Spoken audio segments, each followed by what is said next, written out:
Hi! In front of me is Nothing Phone 2, and today I would like to show you how you can disable Google Passwords Manager.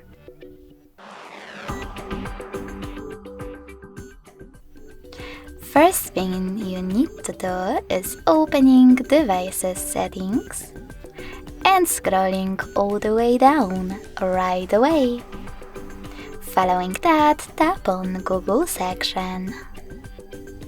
Then select Autofill, Autofill with Google, and then this switcher next to Use Autofill with Google. So when I click, as you can see, Autofill is disabled. You can enable it by tapping on the same, now gray switcher.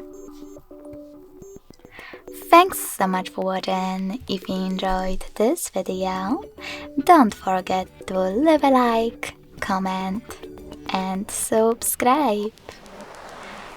Bye!